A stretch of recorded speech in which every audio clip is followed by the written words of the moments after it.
বারাগ্রাম।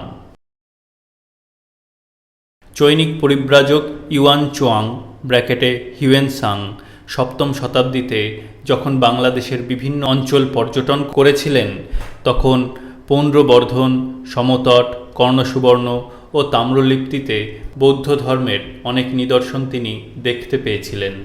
কর্ণসুবর্ণ ও তাম্রলিপ্তি মুর্শিদাবাদ ও মেদিনীপুর জেলায়, পশ্চিমবঙ্গের পূর্ব ও পশ্চিম প্রান্তে।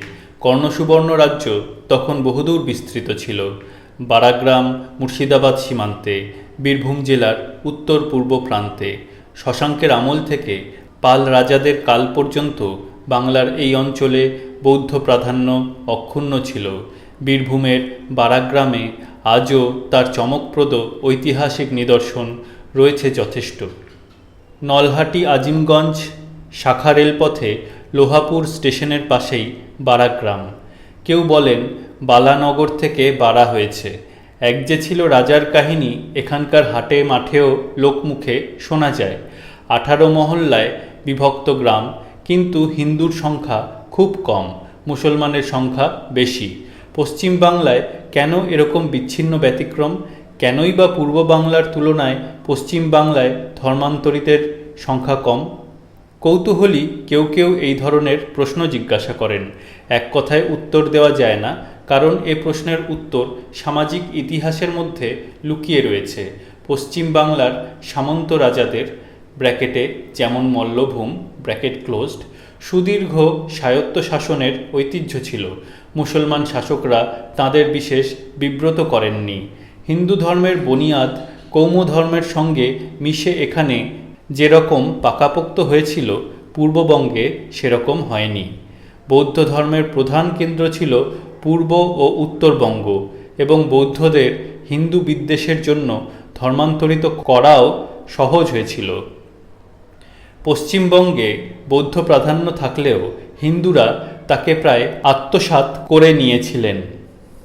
পশ্চিমবঙ্গের ধর্মঠাকুর বোধহয় তারই বিচিত্র ঐতিহাসিক নিদর্শন। ধর্মের পণ্ডিতরা এক ধর্মপাশে অবজ্ঞাত মানুষকে জাতিবর্ণ নির্বিশেষে আবদ্ধ করে ইসলামের অভিযান প্রতিরোধ করেছিলেন, যেমন করেছিলেন শ্রী চৈতন্য তাঁর উদার বৈষ্ণব ধর্মের মানবিক আহ্বানে।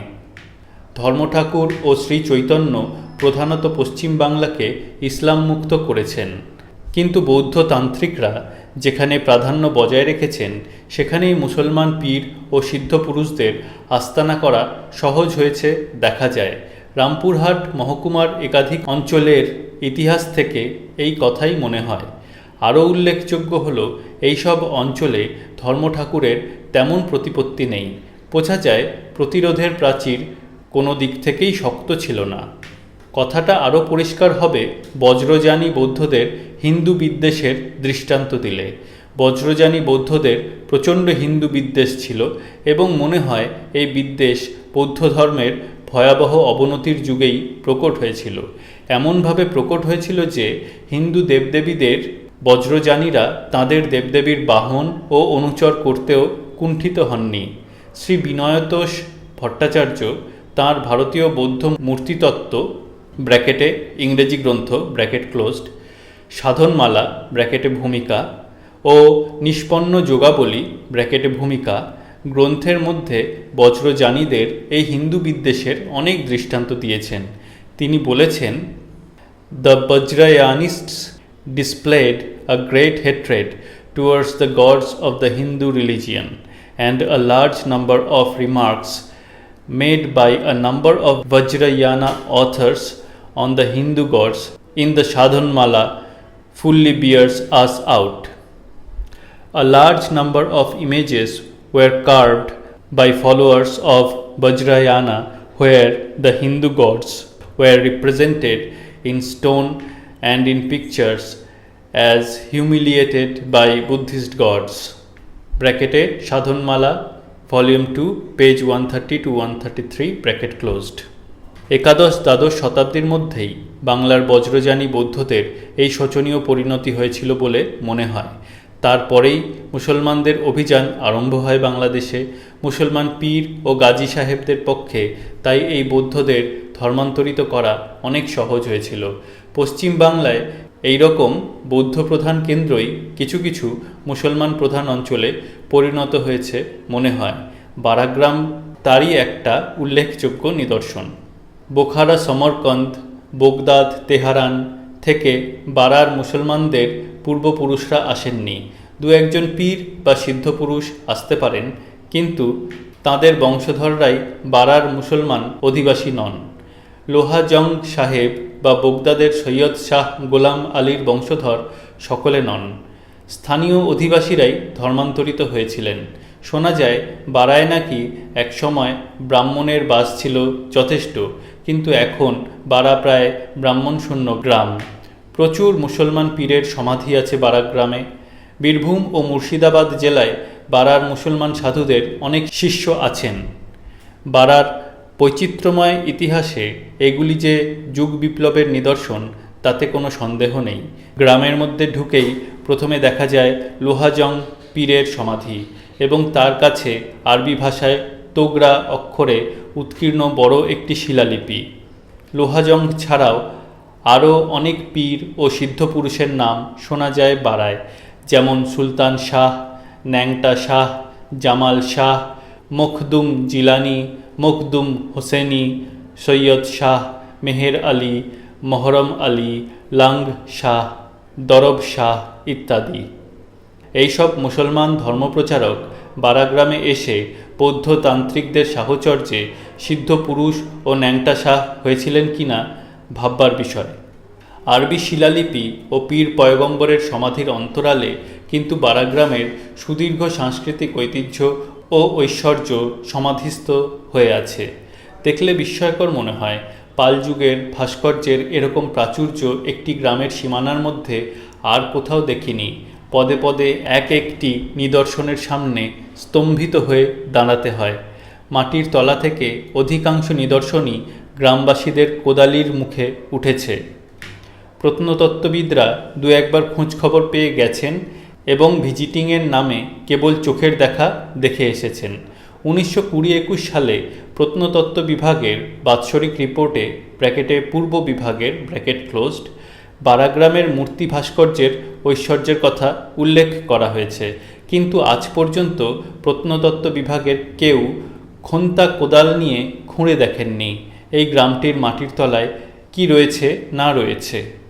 গ্রামের লোকরা বলেন, বিশেষ করে যারা খোন্তা কোদাল নিয়ে কাজ করেন অর্থাৎ চাষি মজুররা, যে বারাগ্রামে এরকম স্থান খুব কমই আছে যেখানে কোদাল চালালে কিছু পাথর, ইট বা মূর্তির টুকরো ইত্যাদি পাওয়া না যায়। প্রচুর পাথরের ভাঙা দরজা ও কার্নিসের টুকরো ব্র্যাকেটে চমৎকার কারুকাজ ও খোদাই করা ব্র্যাকেট ক্লোজড বারার চারিদিকে ছড়িয়ে রয়েছে। গাছতলায়, খোলা মাঠে, পুকুর পাড়ে, পাড়ায় পাড়ায়। মূর্তির প্রাচুর্য দেখলে সত্যি স্তম্ভিত হতে হয়। অধিকাংশ মূর্তি অসাবধান কোদালের শাবলের ঘায়ে ভগ্ন ও বিকৃত। কারো মাথা নেই, কারো হাত নেই, কারো পা নেই, কারো চালচিত্র নেই, কারো বা পাদপীঠ নেই। না থাকলেও চেনবার মতন দেবদেবীর মূর্তি বারাগ্রামে এখনও এত প্রচুর পরিমাণে আছে যে তাই দিয়ে একটি মিউজিয়াম বা সংগ্রহশালা গড়ে তোলা যায়। দরিদ্র গ্রামবাসীর মিউজিয়াম গড়বার সাধ্য নেই। বিলাসী কালেক্টর ও ব্যবসায়ীর লোলুপ দৃষ্টি পড়েছে তার উপর। গ্রামবাসীর দারিদ্র্যের সুযোগ নিয়ে সস্তায় সেই সব মূর্তি তাঁরা কিনে নিয়ে ব্র্যাকেটে অনেক ক্ষেত্রে অপহরণ করে ব্র্যাকেট ক্লোজড বিক্রি করেছেন। বারাগ্রামের দেবদেবীর মূর্তি বৈচিত্র্য এত বেশি যে হঠাৎ কোনো মূর্তিবিদ্যা বিশারদের পক্ষেও প্রত্যেক মূর্তির সঠিক পরিচয় দেওয়া সম্ভব নয়। মূর্তি বৈচিত্র্যের সামনে প্রথমে বিহ্বল হয়ে যেতে হয়। মনে হয় রাজমহল পাহাড় এখান থেকে বেশি দূরে নয় বলে ভাস্করদের উপাদানের অভাব হয়নি এবং মনের আনন্দে তাঁরা পুঁথি দেখে মূর্তি নির্মাণ করেছেন। তার উপর এই অঞ্চলের বজ্রযানী বৌদ্ধদের দেবদেবীর বৈচিত্র্য বিলাস তাদের প্রেরণায় ইন্ধন জুগিয়েছিল খুব বেশি। বারাগ্রামে দেবদেবীর মূর্তি যা পাওয়া গেছে তার মধ্যে হিন্দু দেবদেবীর সংখ্যা কম নয়, কিন্তু বৌদ্ধ দেবদেবীর সংখ্যা বেশি মনে হয় এবং তার গুরুত্বও বেশি। মূর্তিগুলি বজ্রযানী বৌদ্ধদের।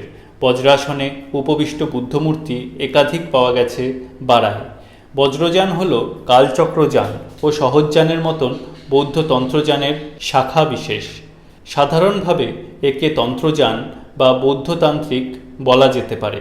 বজ্রযানীদের মূর্তি বৈচিত্র্য সম্বন্ধে বিনয়তোষবাবু বলেছেন, The Buddhist pantheon in an elaborate form is a product of the Vajrayana school, which most probably took its origin with Asanga in the 4th century.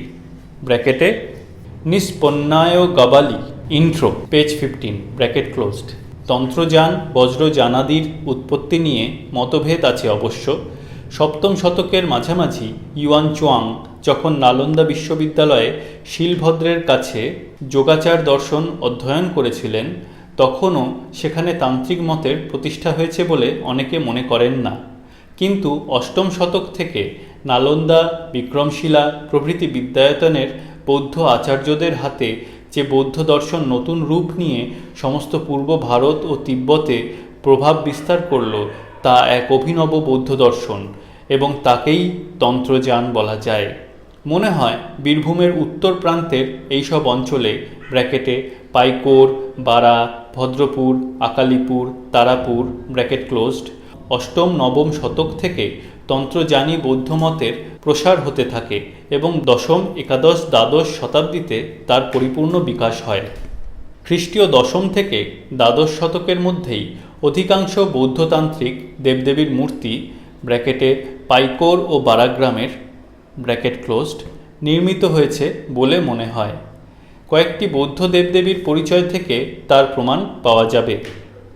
বারাগ্রামে Bhubaneshwari নামে এক সিংহাসীনা দেবী মূর্তি পূজিত হন। মূর্তিটিকে কেউ বলেছেন ভুবনেশ্বরী গৌরী মূর্তি, কেউ বলেছেন সিংহনাদ লোকেশ্বর মূর্তি, কেউ বলেছেন মঞ্জুবর মূর্তি, কেউ প্রজ্ঞা পারমিতা। বিশেষজ্ঞদের মতামত অজ্ঞদের মনে কী বিভ্রান্তির সৃষ্টি করতে পারে, এটি তার একটি দৃষ্টান্ত।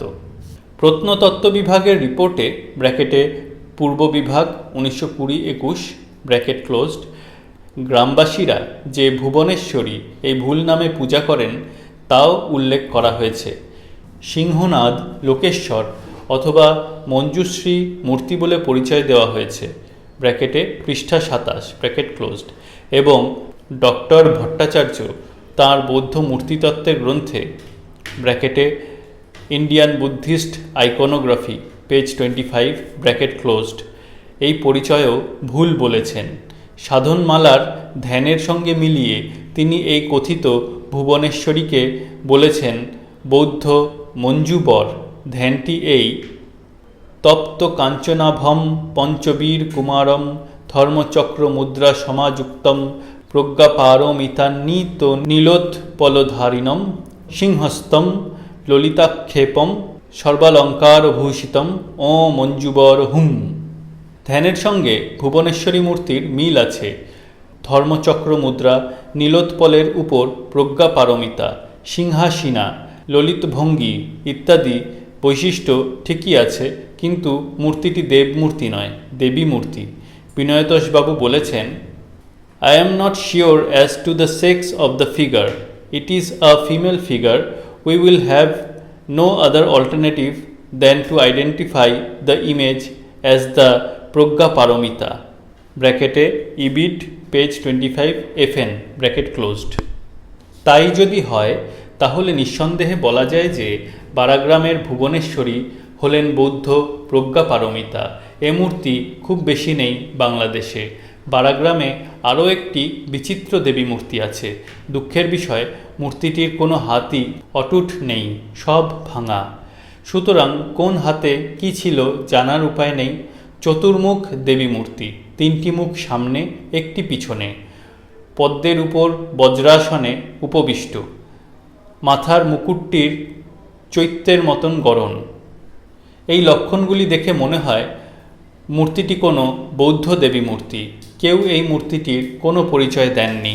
প্রত্নতত্ত্ব বিভাগের উক্ত রিপোর্টে বোধহয় এই মূর্তিটিকেই উষ্ণিস বিজয়া বলা হয়েছে, কিন্তু সাধনমালার ধ্যানের সঙ্গে মিলিয়ে দেখলে মনে হয় মূর্তিটি মহাপ্রতিসরার মূর্তি। ধ্যান এই মহাপ্রতিসরা গৌরবর্ণা দ্বিরষ্ট বর্ষাকৃতি চৈত্যালঙ্কৃতা মূর্ধা সূর্যমণ্ডলা লীঢ়া বজ্র পর্যঙ্কিনী ত্রিনেত্রা অষ্টভুজা চতুর্মুখা চলৎকুন্তল শোভিতা হার নূপুর ভূষিতা কনক কেউর মণ্ডিত মেখলা সর্বালঙ্কার ধারিণী তস্যা ভগবত্যঃ প্রথম মুখং গৌরং দক্ষিণং কৃষ্ণং পৃষ্ঠে পীতং বামে রক্তং দক্ষিণ প্রথম ভুজে চক্রং দ্বিতীয়ে বজ্রং তৃতীয়ে শরঃ চতুর্থে খড়গ বাম প্রথম ভুজে বজ্রপাশ দ্বিতীয়ে ত্রিশূল তৃতীয়ে ধনু চতুর্থে পরশু বোধিবৃক্ষোপ শোভিতা। যদিও হাতে কি ছিল জানার উপায় নেই, তবু এই ধ্যানের সঙ্গে বাড়ার এই মূর্তির এত মিল আছে যে মূর্তিটি মহাপ্রতিসরা মূর্তি মনে হয়। তন্ত্রজানী বৌদ্ধ দেবদেবীর মধ্যে মহাপ্রতিসরা অন্যতম ও প্রধান। চতুর্মুখ বিশিষ্ট মহাপ্রতিসরা মূর্তি বাংলাদেশে অত্যন্ত বিরল। এছাড়াও বারাগ্রামে আরও অনেক বৌদ্ধ দেবদেবীর মূর্তি আছে। ধ্যানের সঙ্গে মূর্তি মিলিয়ে দু একটির পরিচয় ঠিক করতে পারিনি। ভগ্নমূর্তির কয়েকটি বিভিন্ন তারামূর্তি বলে মনে হয়। এইসব মূর্তি থেকে এইটুকু নিঃসন্দেহে বলা যায় যে বারাগ্রাম পালযুগে বৌদ্ধ তন্ত্রযানের একটি অন্যতম প্রধান কেন্দ্র ছিল।